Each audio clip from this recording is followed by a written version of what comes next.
berfirman. Lalu Elohim mengucapkan segala firman ini. Akulah Yahweh Elohimmu yang membawa engkau keluar dari tanah Mesir, dari tempat perbudakan.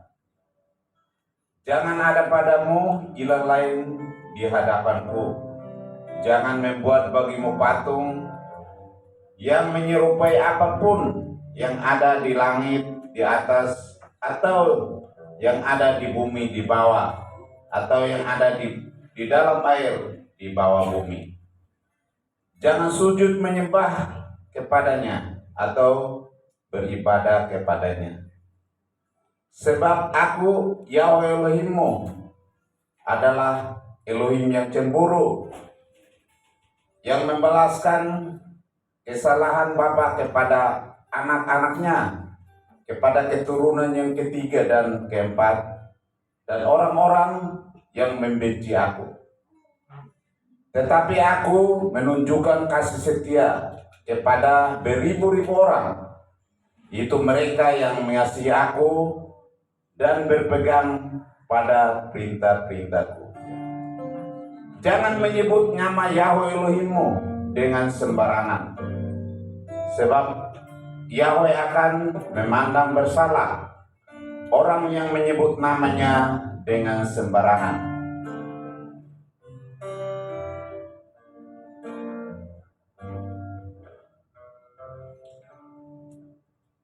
Ingatlah dan kuduskanlah hari Sabat. 6 hari lamanya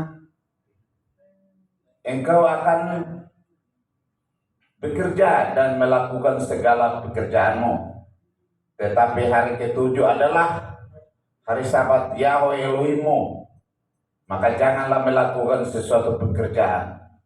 Engkau atau anakmu laki-laki, atau anakmu perempuan, atau hambamu laki-laki, atau hambamu perempuan, atau hewanmu, atau orang asing yang di tempat kediamanmu. Sebab 6 hari lamanya Yahweh menjadikan langit dan bumi, laut dan segala isinya, dan ia berhenti pada hari ke-7. Itulah sebabnya Yahweh memberkati hari Sabat dan menguduskannya. Hormatilah ayahmu dan ibumu, supaya lanjut umurmu di tanah yang diberikan Yahweh Elohim kepadamu. Jangan membunuh, jangan berzina, jangan mencuri, jangan mengucapkan saksi dusta tentang sesamamu. Jangan mengingini rumah sesamamu, jangan mengingini istrinya, atau hambanya laki-laki, atau hambanya perempuan, atau lembu atau keledainya, ataupun yang dipunyai sesama. Biarlah semua yang bernafas memuji dan menyembah.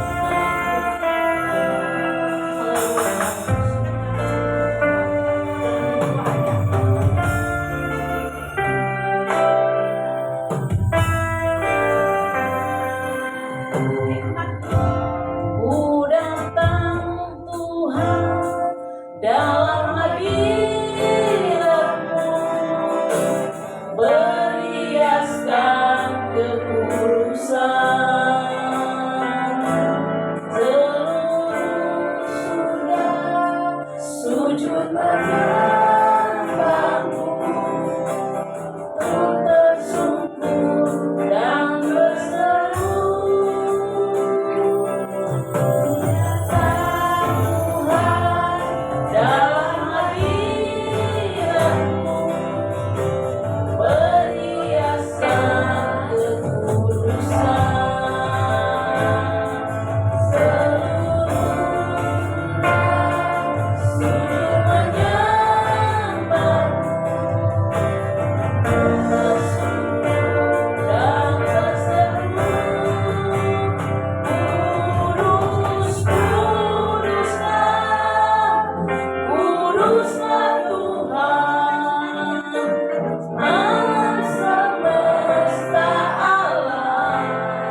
Bapa Surgawi, Elohim Yahweh yang kami sembah di dalam nama Yesus yang kami bersyukur Tuhan.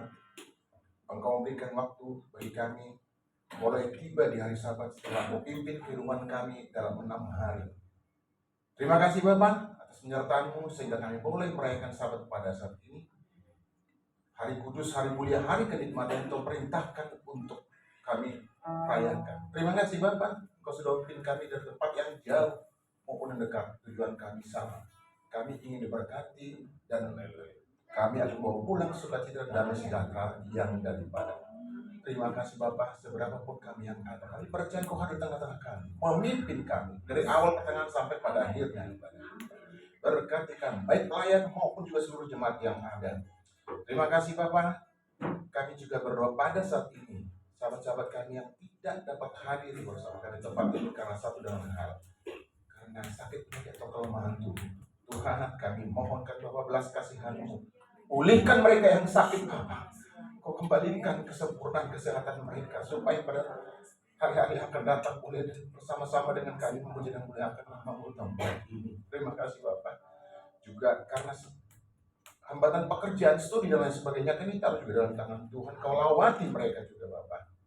Kau berikan berkat yang sama. Walaupun nanti kemudian mereka boleh melihat rekaman daripada ibadah ini melalui YouTube kami atau media sosial kami. Bapak yang baik, kami sadar ketika kami tidak bersekutu dengan Engkau, kuasa-kuasa kegelapan, anasir jahat, dia tidak akan pernah tinggal diam. Dia akan berusaha mengganggu hati dan pikiran kami dan juga tempat ini. Oleh karena itu kami sepakat di dalam nama Yesus saja, patahkan, tolong hancurkan segala kuasa. Dalam nama Tuhan. Kau tidak berhak atas hati dan pikiran kami dan tidak berhak atas tempat ini. Semuanya untuk Yesus sendiri. Mari Bapak, kami taruh dalam tangan Tuhan ibadah kami yang sederhana ini. Dari awal pertengahan sampai pada akhirnya, hanya di dalam satu nama Tuhan kami yang hidup, Yesus HaMasyiah, namanya orang Nazaret itu. Kami sudah berdoa serah bersyukur. Mari kita semua yang mengimaninya katakan bersama-sama. Haleluya. Kita naikkan pujian dengan sukacita. Mari memberikan salam kepada saudara kami. Mereka mengucapkan selamat hari Sabat. Haleluya. Penuh kenikmatan.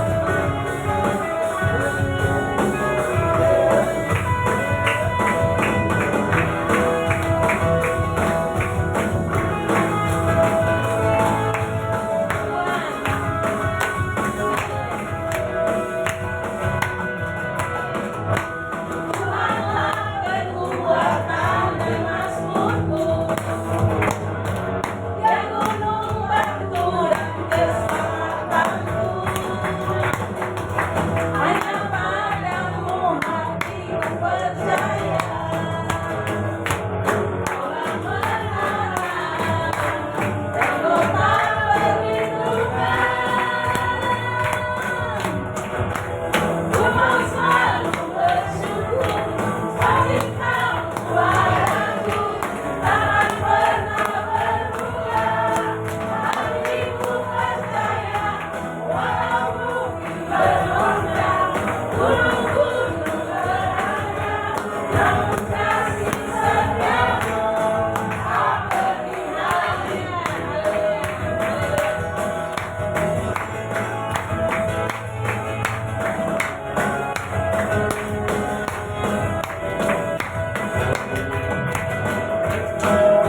Biarlah pujian ini menjadi berkat bagi kita semua.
akan firman-Mu yang berkuasa. Kita silakan Bapak. Firman-Mu yang berkuasa untuk merubah sikap hati. Firman-Mu yang megahkan di saatku terjatuh.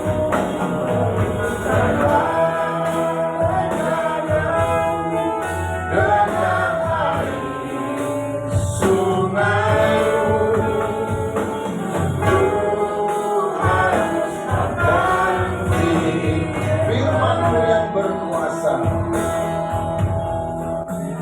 Firman-Mu yang berkuasa untuk merubah sikap hati. Firman-Mu yang tegakkan di saat ku terjatuh. Terungkapkan bencana-Mu dengan air sungai-Mu. Ku haus akan firman-Mu. Bapa yang baik, kami menyampaikan seperti dalam nama Yesus, kami bersyukur Bapa karena Kau ada di tempat ini Bapa. Kami sudah memuji Kau dengan puji-pujian yang kami naikkan. Bahkan kami sudah bersaksi dengan pujian betapa baiknya Kau dalam kehidupan kami. Terima kasih Bapa, kini saatnya kami akan mendengarkan sebagian dari firman-Mu atau dafar-Mu. Tuhan, hamba yang tidak ada apa-apanya Bapa, mari pakai bibir lidahnya untuk menyampaikan kebenaran itu Bapa. Beri Kau sendiri berbicara kepada kami pribadi sehingga kemudian kami mengerti apa yang Tuhan kehendaki dalam kehidupan kami. Terima kasih Bapa. Bila kami siap mendengar firman-Mu atau dafar-Mu di dalam Yesus Masih Tuhan kami yang hidup. Kami sudah berdoa dan bersyukur. Haleluya. Amin. Sahabat Shalom, Bapak Ibu Saudara kasih. Sahabat Shalom, Apa kabarnya? luar biasa. Siap diberkati? Amin. Haleluya. Yel-yel dari GPS. Bagi Yahweh, Yesus Hamasiah. Dia Yahweh. Haleluya, 100 watt. Kita lihat ke layar ya. Saya undang Bapak. Kita baca menghormati firman Tuhan.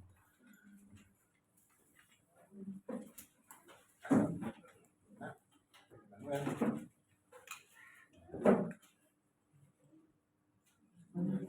baik, terlihat Bapak Ibu. Atau kalau tidak, boleh dilihat di gawainya masing-masing dari kitab Kejadian pasal 13 ayat 8 dan 9. Kelihatan Bapak Ibu? Oke ya. Kejadian pasal 13 ayatnya yang 8 kita baca bersama-sama. Berkatalah Abram kepada Lot, janganlah kiranya ada perselisihan antara aku dan engkau dan antara para gembalaku dan para gembalamu, sebab kita ini kerabat. Ayat 9. Ya. Bukankah seluruh negeri ini terbuka untuk engkau? Baiklah, pisahkan dirimu daripadaku. Jika engkau ke kiri, maka aku ke kanan. Jika engkau ke kanan, maka aku ke kiri. Silakan dulu Bapak Ibu Saudara kasih. Ada 2 ayat Bapak Ibu. Mungkin kita pernah dengar khotbah tentang ini dasar kalian. Itu bagaimana Abraham sifatnya yang mengalah kepada saudaranya yang namanya Lot. Abraham itu lebih senior, sedangkan Lot lebih muda. Nah, pesan umum yang sering kita dengar adalah bahwa Abraham itu rendah hati. Betul ya, rendah hati ya Abraham ya. Seorang yang rendah hati. Dia juga tidak mau membuat orang lain kecewa. Salah satu contoh, ketika Abraham membawa istrinya ke Mesir, ini karena Sarah ini namanya cantik kan ya. Firaun itu tergoda kan, namanya cantik. Terus ini diincer nih, ini bahasa umum ya, Bapak Ibu nggak salah kan ya. Apa yang terjadi Bapak Ibu? Ada yang ingat khotbah yang umum? Apa yang dilakukan oleh Abraham ketika dia ditanya? Ini adiknya. Ini adiknya, betul nggak sih adiknya? Betul kan, kerabatnya kan? Kerabatnya, apa namanya, satu ayat tapi lain. Pada masa itu boleh, kalau sekarang kan nggak boleh kan? Kalau yang patrilineal boleh nggak sih? Nggak boleh, katanya apa, satu marga. Nggak boleh, kalau itu benar. Padahal udah dari sunnah kan, udah berapa generasi, Bapak, mungkin 30. Jadi nggak boleh kan? Nah, tapi pada saat itu boleh. Belum ada hukum yang ngatur, belum ada kesepakatan bahwa tidak boleh kawin semarga. Belum ada pada saat itu. Nah, Abraham bilang, itu saudaraku. Betul nggak? Betul kan? Tetapi kemudian apa yang terjadi? Firaun itu mimpi buruk. Tuhan, meskipun yang anak Tuhan yang namanya Bapak Yahweh itu, tapi menegur dia, mimpinya ngawur sana kemari. Intinya apa? Mengatakan apa? Bahwa jangan kamu ganggu yang namanya Sarai. Itu adalah istri daripada hambaku yang namanya Abraham. Firaun kemudian apa? Gentar kan? Oh, kamu gimana sih bohong? Bilang kan gitu kan? Nah, nggak jadi disentuh. Maaf ya Bapak Ibu, memang gitu kan? Nah, itu contoh kerendahan hatinya, tidak ingin membuatkan orang lain kecewa. Dia ngomong apa sih yang sebenarnya? Yang pertama, kalau kita lihat dari nas ini, lalu Abraham kemudian juga seorang yang apa namanya ya, dia selalu mengedepankan itu persaudaraan sebagai yang utama. Tadi dikatakan apa di sana? Kalau kamu ke kiri, saya ke kanan. Kalau kita perpanjang lagi nih, kalau kamu ke utara, saya ke selatan. Jadi kita semua ya. Si Abraham ini kemana perginya? Siapa duluan pilih? Lot. Dia pilih di mana? Ayo, pilih di mana? Dari Jordan. Yang Padang ada rumput. padang rumput, ada airnya kan gitu ya. Umumnya kalau ada airnya kan itu subur kan? Nah, itu pilihannya. Abraham pilih kemana? Sebaliknya, ya katakanlah yang tandus, yang banyak gurunnya, batunya gitu. Kalau secara kalsiat ini nggak bisa ditanami kan gitu. Tapi kemudian jauh kemudian sekarang Israel itu katanya, saya sih belum pernah. Mungkin di antara kita ada yang dua kali ya kunjungi misalnya. Padang gurun yang tandus itu sekarang bisa ditanami macam kan? Nah, itu jadi dari dulu, sekarang baru di jauh kemudian. Jadi yang namanya Abraham itu selalu mengedepankan persaudaraan. Udahlah. Kenapa? Karena memang yang membawa Lot itu dari Urkas dia, gitu ya? Kan Abraham sendiri. Iya kan? Dia bertanggung jawab loh. Tanggung jawab. Ada orang bawa temannya seharian nggak makan, minum juga enggak. Yang bawa juga nggak makan, Pak. Antitesis dari Abraham. Antinya tuh. Lalu kemudian apa sih yang lain? Abraham itu apa namanya? Tidak mau, kalau tadi apa, tidak selalu mengalah, dia tidak mau memang apa berkonflik ya, nggak mau apapun deh, nggak pernah tinggi suaranya, ya, nggak pernah tinggi suaranya. Ada satu cerita yang menarik, mungkin Bapak Ibu sering dengar, saya pastikan sering dengar, ya, apa yang menarik dari seorang Abraham soal tidak mau berkonflik tadi itu, selalu mengalah dan juga rendah hati. Siapa yang menyuruh dia kawin ke Hagar? Istrinya juga. Ya, siapa yang nyuruh? Istrinya kan? Dia merasa, mohon maaf ya Bapak Ibu, kita punya keturunan. Umur sudah berapa? 90 kan? Suaminya? Ya Abraham? 110 tahun. Kalau secara ilmu kesehatan, sehingga ada ilmu kesehatan ya, bisa nggak sih melahirkan? Mohon maaf, itu sudah mati. Kok mati? Aku tahu ya. Apa? Menopause. Pandangan tahu ya. Tahu.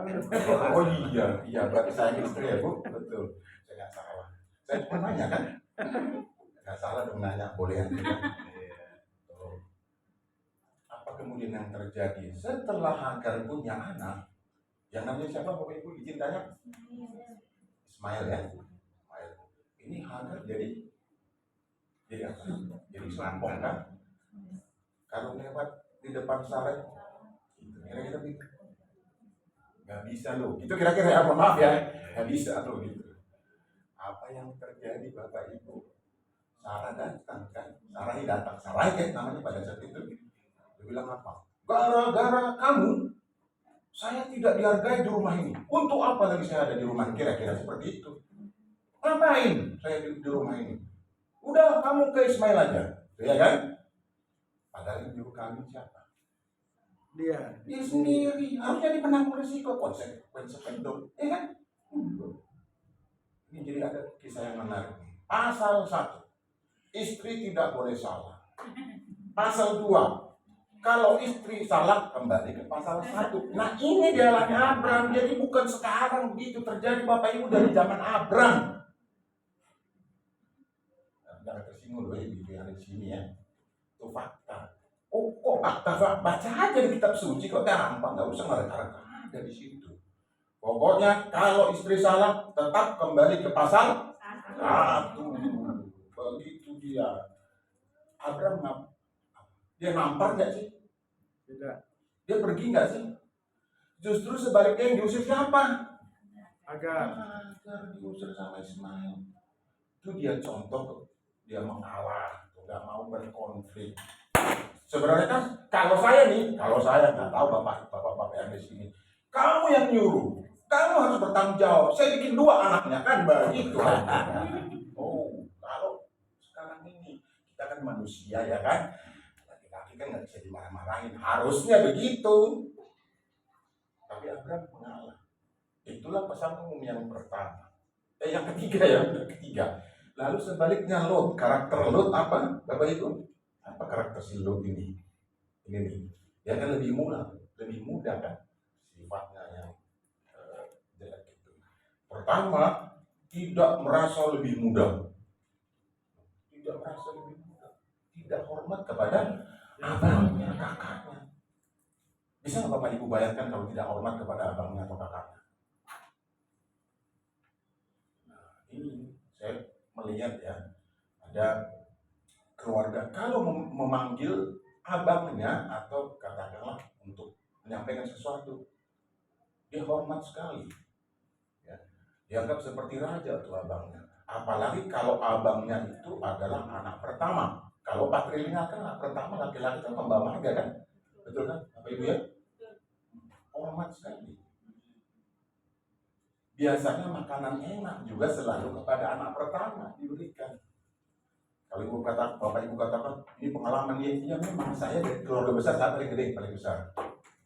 Dari semua, maka disebut, mohon maaf nih Bapak Ibu, nanti saya cari dalam ngerti. Oh, sudung, namanya kan sudung. Kan? Jadi saya seolah-olah paling hebat ya, gitu ya. Apa-apa, saya bertingkah gitu, perlu ini, pasti diberikan. Yang masuk akal tentunya.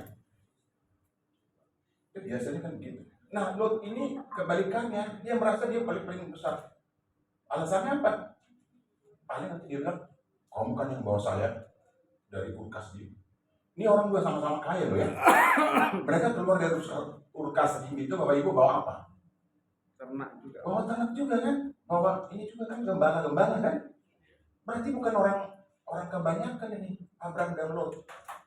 Nah, justru masalahnya Lot ini merasa lebih hebat dari abangnya, dari kakaknya, kakak tertua. Hadis bilang apa? Kakak nomor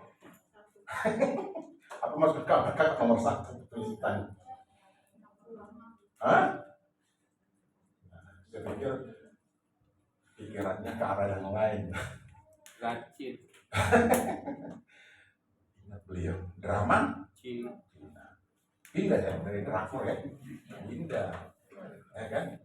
Kalau drama Korea kita tahu ini, kalau drama Cina jangan-jangan suami saya dulu ini CEO yang menyamar jadi orang miskin, kan begitu biasanya. Itu kan ciri-cirinya, dia berharap nanti tiba-tiba suaminya mengaku bahwa dia punya simpanan emas di Gunung Sindur atau di mana, kan gitu. Reinkarnasi loh sih. Pernah nonton tuh. Nggak, kalau bohong ngapain saya khotbah di sini kan begitu. Memang begitu kan, bagi sering nonton ya, ya kan. Dia berharap nanti tiba-tiba ini suaminya jadi menunjukkan apa namanya keadaan yang sebenarnya, punya Lamborghini, punya apa lagi, punya gedung di Pondok Indah dan lain sebagainya gitu.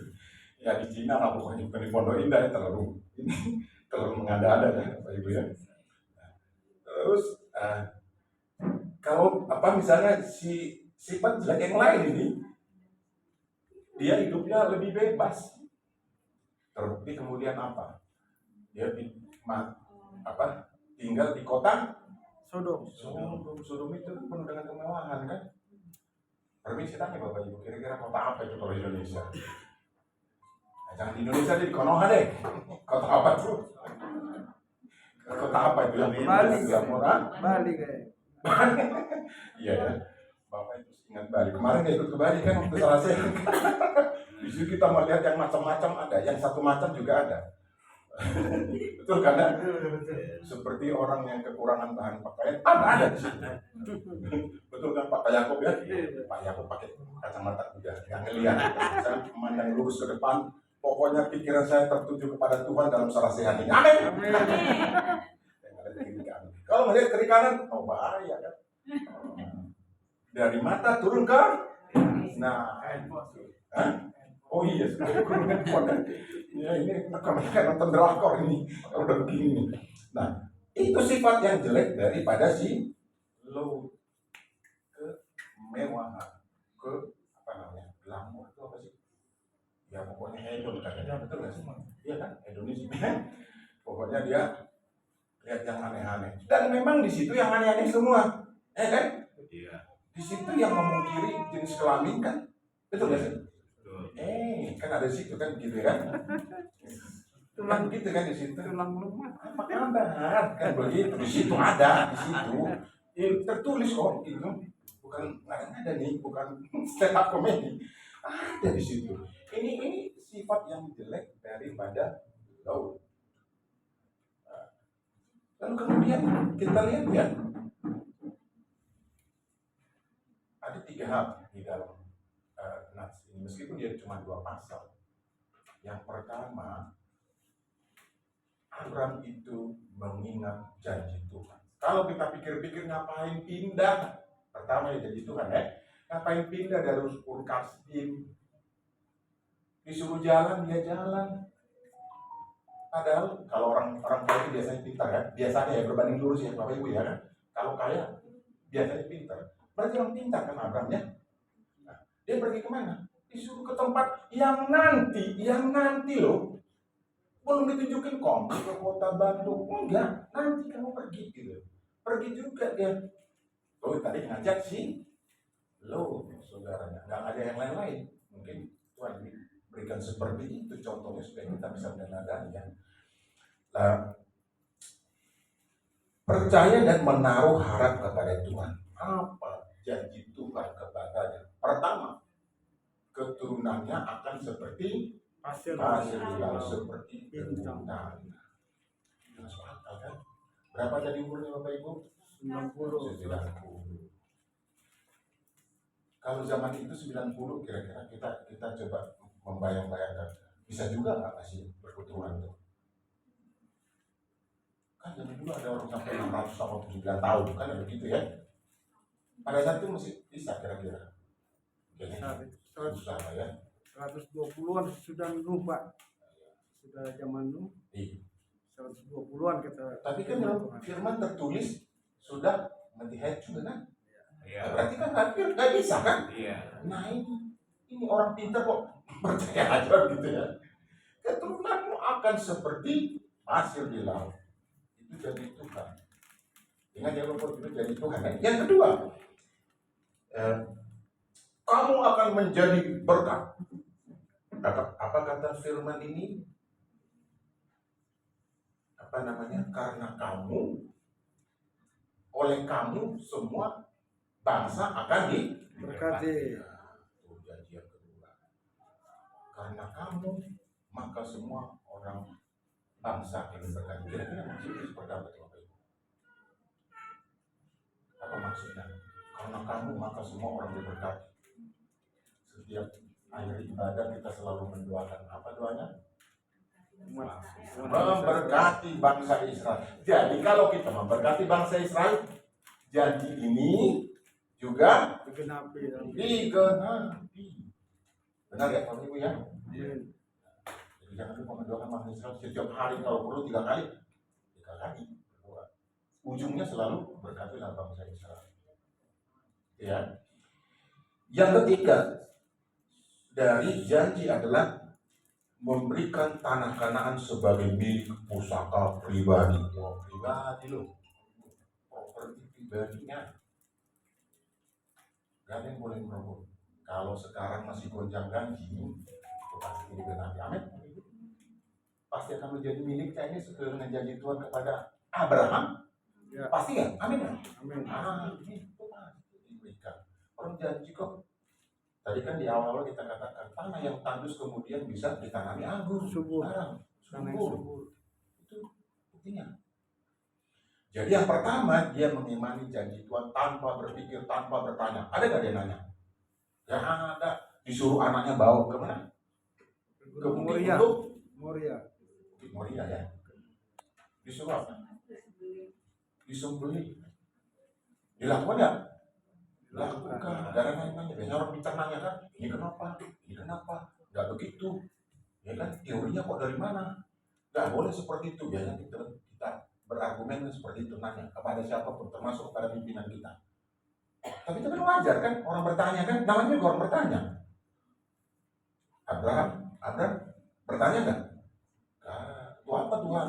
Waduh, kau yang memberi, kau juga yang mau ambil kan? Begitu. Kalau manusia kita, pikiran kita, diberi kok, diambil lagi. Maksudnya apa nih Tuhan? Pasti gitu kan?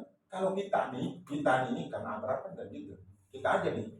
Nanya nggak, Bapak Ibu? Permintaannya kalau disuruh masuk ke jurang, mau nggak Bapak Ibu? Tidak. Ya mau. Nanti ditangkap di bawah ada malaikat gitu. Mau nggak? Tidak. Kalau Abraham disuruh, mau nggak? Mau.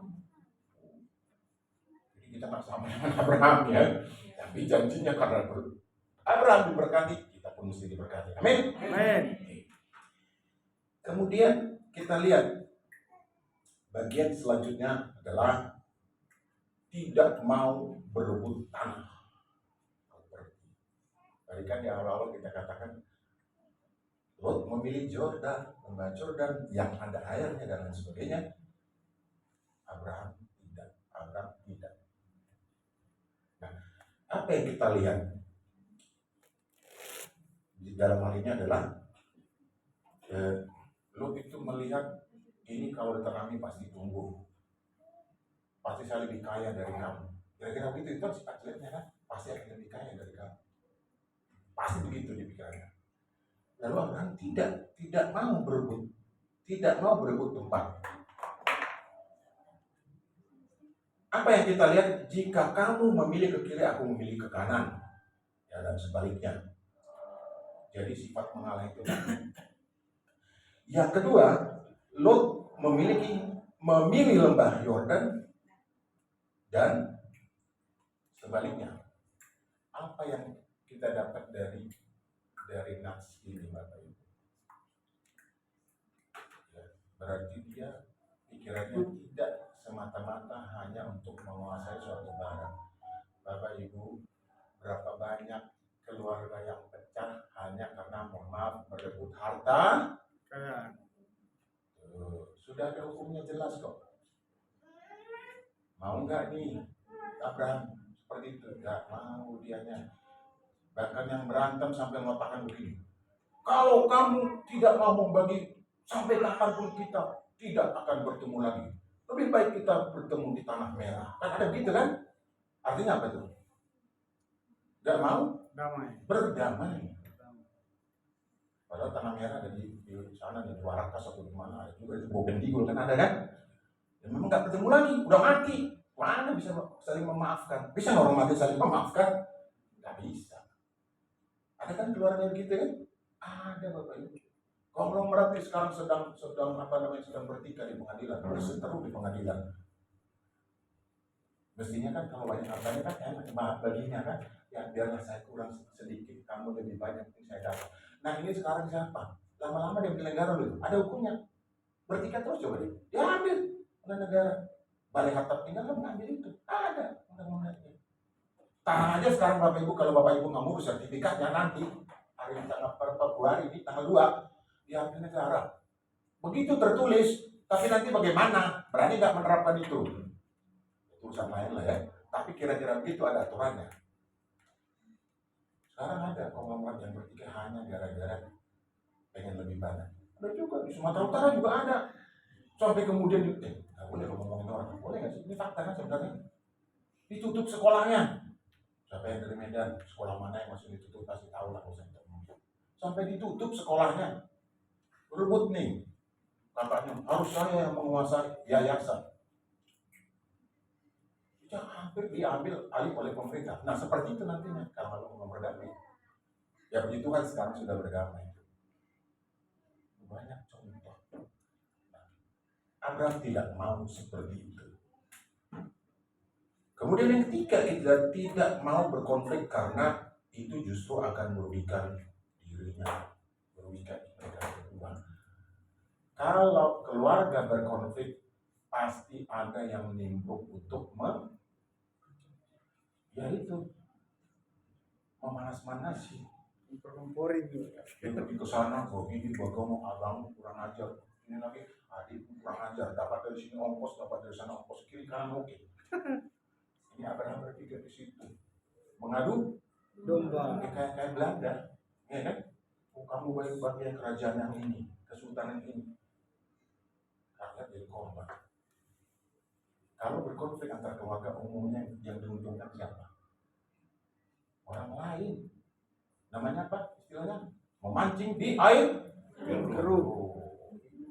Bapak Ibu bisa baca di media-media ada seperti itu. Keluarga semakin hancur karena pihak Tiga. ketiga. Siapa pihak ketiga? Orang lain. Pasti begitu. Dan kalau dilihat ya, yang namanya berkonflik ini kan luas ya Bapak Ibu ya. Luas maksudnya akibatnya ke belakang. Kalau berkonflik kemudian sampai ke pengadilan, ya, ada nggak biaya yang dikeluarkan Bapak Ibu? Ada Pak. Ada. Habis nggak energinya? Habis. Habis. Kalau berkonflik di pengadilan, ya kebetulan saya nggak tahu lah ya. Yang kaya siapa? Pengadilannya. Ini langsung prejudisi. Siapa yang kaya? Pengacara kan. Bukan. Enggak, ini perdata, rebut keluarga, kecuali bunuh-bunuhan yang kaya. Nah itu dia yang Bapak Ibu sebut. Siapa yang kaya kalau berkonflik di pengadilan? Tadi kan kita bicara orang lain pihak ketiga. Siapa? Bukan. Siapa yang kaya kalau Bapak Ibu? Ya jawab Tuhan. Kalau di sana berkonflik antar keluarga sampai ke pengadilan, siapa yang kaya? Negara status, benar. Negara yang kaya. Coba sekarang bayar panggilan pengadilan berapa? 1.250.000. Ongkos Bapak Ibu kemana? Belum lagi kalau nih ya petugasnya bilang kalau mau dikasih buat tanda-tandain loh. Kapan-kapan ada urusan kesini kasih tolongin loh. Gitu kan? Mohon maaf ya. Ini dengan negara Konoha begitu, Bapak Ibu. Ada uang, Abang sayang. kasih uang, kau hampir Aman. nggak berani ya, karena dia kan khotbah.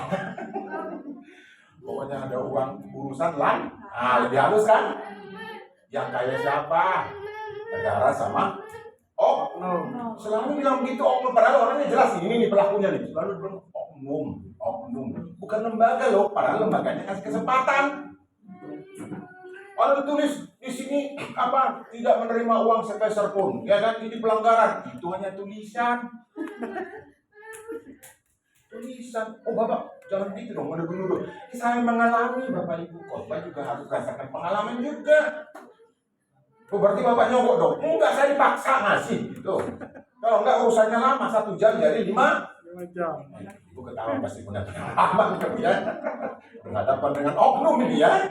Nah, kalau kita sebut berhadapan dengan birokrasi, salah lagi kita.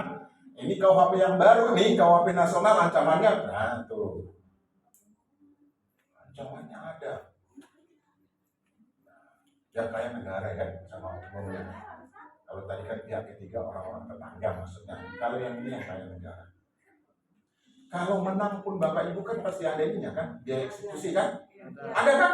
Oh, biaya eksekusi nggak bisa dihitung, tertulis cuma 2 juta. Faktanya habis berapa? Permisi tanya, saya nanya Bapak Ibu nih. Barangkali ada punya pengalaman kalau eksekusi berapa? Bisa nggak habis 2 juta Bapak Ibu? Bisa nggak? Berpuluh kali lipat. Berapa? 10 kali lipat kan? 100 juta juga bisa. Mestinya kan ya tertulis begitu, nggak ada pungutan lain. Saya 2 juta, tapi faktanya bisa 200 juta. Itu kalau berperkara. Nah, Yakub tidak mau berperkara. Oh Pak, dulu kan nggak ada perkara perdata begitu. Memang nggak ada, tapi umumnya orang lain lah, siapa mungkin penguasa di situ itu yang menjadi kaya. Kira-kira begitu. Ini kita beranalogi kan, gitu ya. Jadi yang namanya Abraham itu paham kalau sama Tuhan dia tunduk 100%. Kalau ke orang lain dia masih pakai rasio. Kalau saya berantem dengan ini adik saya juga nih, itu uang habis. Yang ada di sana kan sudah ada bangsa-bangsa kan sebelumnya kan, sudah ada kan? Ya gampang dikalahkan, diusir lagi, kamu pergi balik lagi deh ke kasih itu, bisa kan? Bisa kan? Kan sudah ada bangsa apa namanya yang badannya besar-besar, itu enak ya, badannya enak, apa? Tapi namanya gitu enak kan? Suku Kanan, Ya, suku, iya, suku kanan. suku yang ada sebelumnya kan? Berarti itu kan gimana? Kok usir-usir? Ibu usir orang enak, ya? Kenapa bisa gitu? Itu dia Abraham dan berpikir pokoknya janji-janji. Nah nanti kalau berkonflik dengan adik saya namanya Lot, yang diuntungkan adalah suku enak. Nah singkat cerita apa? Dia selalu mengalah. Dia selalu mengingat janji Tuhan. Dia suka klaim-klaim, dikit-dikit komplain. Dia nggak benar. Gimana ini? Kebaktian kok panas, nggak ada hasilnya. Kursinya sudah mulai ini. Apa namanya? Sudah mulai ganti aja Pak. Cepet satu Pak. alat musiknya tiba-tiba cocok. Gimana? Nggak enak kebaktian di sini, kayak ibadah di sini. Kita cari yang ada AC-nya, gereja-gereja yang besar. Terus pujiannya melompat-lompat gitu ya kan. Terus apa lagi? Apa lagi yang dicari orang tadi? Makanannya Kalau kita kan makanannya kan enak juga kan ya? Ya kan gizinya tinggi kan kita doakan kan? MGG, Ya, MGG. bukan Pak, kan ini dia sendiri kan?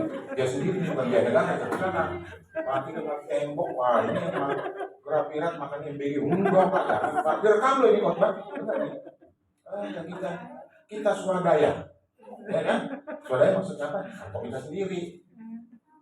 Kadang-kadang memang yang diberikan oleh gereja tidak mencukupi ya Bu Yuni ya. Mohon maaf ya Bu.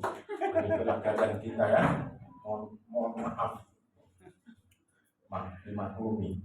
Nah seperti itu.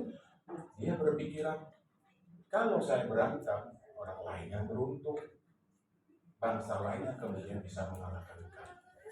Hebat ya, kiranya ya, selalu mengalah ya. Dan percaya. Maka Abraham disebut juga yang kemudian berganti menjadi Abraham sebagai bapak orang Beriman, bapak orang percaya, bapak orang beriman, sama aja ya. Bapak orang beriman. Gak nanya soal anakmu bawa ya lah, gitu kan? Nanti keturunanmu banyak, mana udah baik. Terus apa lagi kira-kira yang menunjukkan iman percayanya? Ada lagi ya buktinya bahwa Abraham itu percaya. Ya, itu sudah kali ini. Tanah ini menjadi milik pusaka. Nggak nanya, dia kan sudah ada orang-orang kami temui di jalanan. Pastinya begitu kan nanyanya kan? Nggak ada kok di situ. Tetapi dia percaya. 3 hal itu paling tidak yang membuktikan Abraham adalah bapak orang percaya. Jadi kita hidup seperti itu, kitab suci menulis seperti itu. Apa kesimpulannya dari pembahasan kita? Yang pertama kita lihat adalah bahwa Abraham itu namanya kemudian Abraham ya selalu mengedepankan landasan iman yang namanya apa? Damai, gitu kan? Bapak Ibu pernah lihat spanduk damai itu apa katanya? Indah. Apalagi damai itu apa? Damai itu apa? Karena aja Pak. Damai itu apa? Damai itu menyenangkan. Kalau orang damai berpikirnya lancar. Orang kontok-kontokan bisa nggak berpikir jernih? Tidak. Gak bisa Bapak Ibu, yang ada pikirannya gua habis itu. Kan gitu. Tapi kalau damai, ini kita harus pikir kan. Kalau ada masalah, kalau damai kan gampang nyelesain kan. Gampang kita berpikir. Saya minta tolong sama siapa ya? Coba kalau kita kotok-kotokan dengan saudara, minta tolong sama siapa Bapak Ibu? Saya nggak pernah setuju dengan istilah mengatakan begini. Lebih enak bergaul dengan tetangga dibanding saudara sendiri. Ada yang mengatakan seperti itu. Janda, Pak. Jangan sampai marah. Ada yang mengatakan begini. Biasanya pohon yang berdekatan itu yang bergesekan. Maksudnya dengan saudara kan? Bapak Ibu terima nggak? Kalau saya nggak terima tuh. Nggak kan? Kalau bergesekan kita kan gitu. Biar buahnya banyak. Betul kan? Ada yang mengatakan begitu kalau Bapak Ibu. Ya ujungnya ada yang mengatakan begitu. Pohon yang berdekatan itu yang biasanya bergesekan dan kemudian buka nggak berbuah. Nah, kalau saya nggak terima. Jadi lebih bagus berteman dengan orang lain.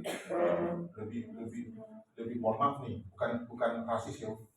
Saya lebih bagus saya berteman dengan orang Jawa misalnya. Ada orang Seberang nih, ya daripada orang sebangsa saya. Ada yang ngomong gitu. Padahal dia kecewa hanya kepada satu orang yang mengecewakan dia, satu suku bangsa kena getahnya. Saya pernah dengar, pernah katakan satu orang yang bersalah atau dua orang deh ya, kita bikin 3 orang deh, 2-3 orang kan gitu dalam tertulis. Satu suku bangsa tercemar. Itu aduh apa namanya? Masalah yang sering terjadi sehari-hari dalam kehidupan kita bisa kita lihat. Sebentar Bapak Ibu ya. Atau boleh ini di slide aja. Ayo nak, tolong. Dua lagi kesimpulannya belum deh. Kesimpulan. Oh ya. Yang kedua, persaudaraan lebih berharga dari tanah. Persaudaraan itu lebih berharga dari tanah. Ini versinya Bapak Abraham. Baca ya, dalam dunia yang materialistis ini, Abraham mengingatkan kita bahwa hubungan jauh lebih berharga daripada harta benda. Tanah itu bisa hilang, ya. Tetapi persaudaraan jika dijaga dengan baik adalah warisan yang Abadi. Betul, Pak. Sudah ada, Pak. Kita dipanggil untuk mengedepankan kasih persaudaraan di atas segala kepentingan materi. Yang ketiga terakhir nih, menghindari konflik yang merugikan semua. Abraham tahu bahwa kalau berkonflik tadi apa? Yang diuntungkan orang lain, yang diuntungkan suku bangsa yang lain. Kebijaksanaan Abraham mengajarkan kita untuk melihat gambaran lebih besar ya. Konflik tidak hanya merugikan pihak-pihak yang terlibat, ada di sebagian keluarga tadi itu, tetapi juga membuka peluang bagi musuh untuk masuk. Masuk maksudnya itu tadi menggaranya apa namanya? Ya memanas-manasi lah. Pada akhirnya yang diuntungkan dari perpecahan itu adalah pihak-pihak yang ingin menghancurkan kita. Baik lagi nomor 1. Karena itu mari kita Damai. akhir quotes-nya.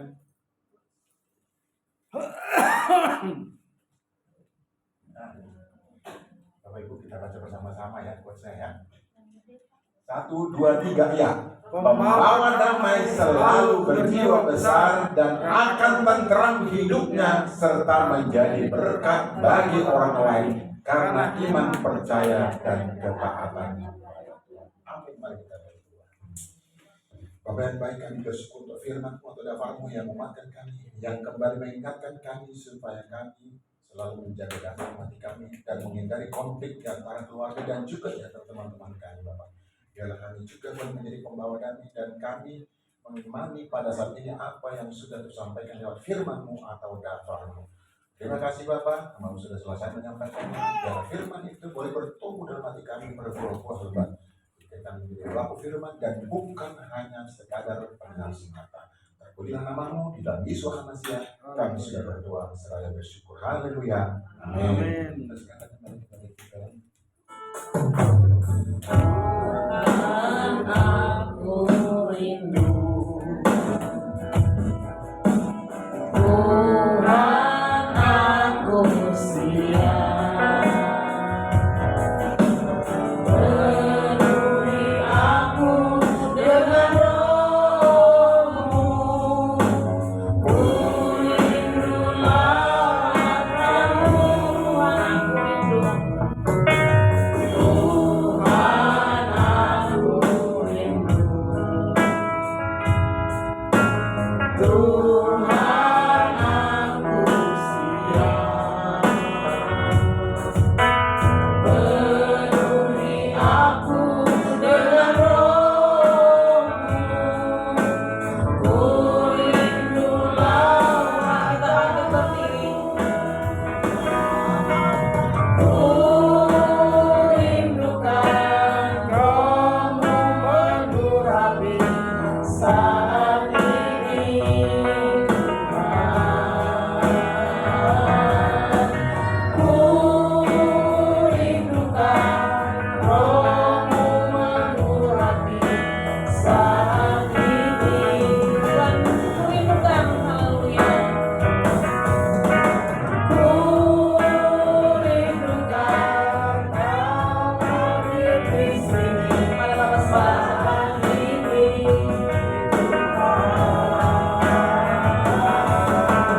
Ku rindukan Roh-Mu mengurapi saat ini. Tuhan, aku rindu kita dari atas sana. Tuhan aku rindu, Tuhan aku siap, penuhi aku dengan roh-Mu, ku rindu lawatan-Mu,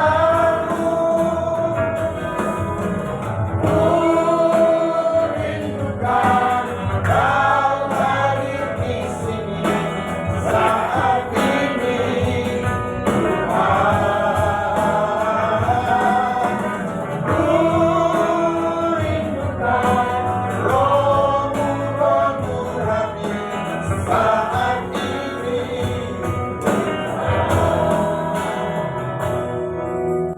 Bapak yang baik, kami bersyukur dari balik ini Bapak. Kau sudah memberikan kehendak serta sukacita dan menjadi bekal kami untuk kehidupan kami selanjutnya selepas dari ibadah ini. Amin. Terima kasih Bapak yang baik, kami tetap dalam posisi doa yang sudah kami naikkan. Bapak, kami juga berdoa Pak, buat seluruh kami, terlebih para ayah dan ibu yang bekerja Tuhan. Berkati pekerjaan kami, apapun yang kami lakukan, biarlah kami lakukannya seperti untuk Tuhan, sehingga kemudian Tuhan Amin, menurunkan Tuhan. berkat untuk kami semua. Terima kasih Bapak yang baik, anak-anakmu sudah memberikan yang terbaik dari apa yang Tuhan berikan kepada mereka. Mari Bapak balaskan 40, 60, bahkan 100 kali ganda. Terima kasih Bapak, anak-anakmu kami juga yang masih dalam studi dari tingkat SD sampai dengan perguruan tinggi, kami taruh dalam tangan Tuhan. Bapak memberikan hikmat kepada mereka dan kepintaran bagi mereka sehingga memperoleh hasil yang terbaik ketika mereka usia. Terima kasih Tuhan, yang sedang membutuhkan pekerjaan, mencari pekerjaan, Bapak kami percaya Kau pasti menyediakan pekerjaan itu buat mereka. Yang sudah berkarir, anak-anak kami Bapak, mereka semakin meningkat, karena mereka menjadi kepala dan bukan ekor. Amin. Terima kasih Bapak, kami serahkan tangan Tuhan seluruh negara-negara, aparat keamanan, para medis, dan juga guru, dosen, instruktur dan sebagainya. Kami taruh dalam tangan Tuhan, berkati mereka dalam pelayanannya. memberikan yang terbaik sebagai upah buat mereka. Terima kasih Bapak yang baik. Bapak kami juga sedang mengurus STL atau surat tanda lapor gereja.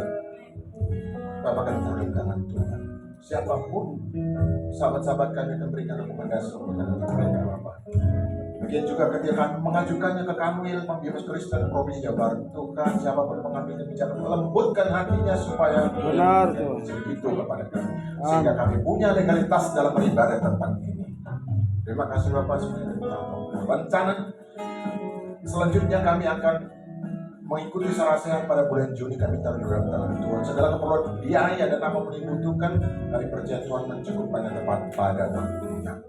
Terima kasih Bapak yang baik. Sahabat-sahabat kami yang berulang tahun pada minggu ini dan juga minggu depan, kami taruh dalam tangan Tuhan. Seperti mereka Bapak, berikan sukacita, memberikan kesabaran sempurna buat mereka, kemudian berikan juga umur panjang buat mereka semua. Amin. Juga pekerjaan ya Bapak. Terima kasih Bapak yang baik. Terima kasih Tuhan. Tetangga kiri kanan buka belakang di mana kami boleh beribadah, Tuhan berkati juga pelayanan mereka. Hamba-hambamu yang melayani di GPF ini yang ada di Indonesia maupun di luar negeri, Bapak cukupkan kebutuhan mereka. Berkati ketua umum kami, wakil ketua umum serta saudara bendahara kami dan seluruh majelis pusat di GPF di mana kami boleh bergabung. Tuhan berikan kesehatan sempurna buat mereka, kemampuan untuk kemudian bisa mewujudkan visi dan misi dari GPF ini Bapak. Terima kasih Bapak yang baik. Bapak Ibu sudah kasih tangan kita untuk menerima berkat. Diberkatilah engkau di kota dan diberkatilah engkau di ladang. Amin. Dilakukan dengan hasil bumimu dan hasil ternakmu, dan dikandungan lembu sapimu dan anak kambing dombamu. Berkatilah bakulmu dan tempat adonanmu. Berkatilah engkau pada waktu engkau masuk dan diberkatilah engkau pada waktu engkau keluar. Amin. Adonai yang dari kau dengan wajahnya memberi kau kasih karunia. Adonai yang menghadapkan wajahnya kepadamu dan memberi kau damai sejahtera. Yang besar dari Bapa yang kasih karunia yang sangat sempurna dari Tuhan kita Yesus Almasih, serta penghiburan yang sejati dari Roh Kudus menyertai kita sekalian. Sekarang, besok, kekal sampai Maranatha, Tuhan Yesus datang kali yang kedua di awan-awan yang bermain menjemput kita para salib-salibnya. Demi nama Yesus Almasih, mari kita semua yang mengimaninya katakan bersama-sama. Amin.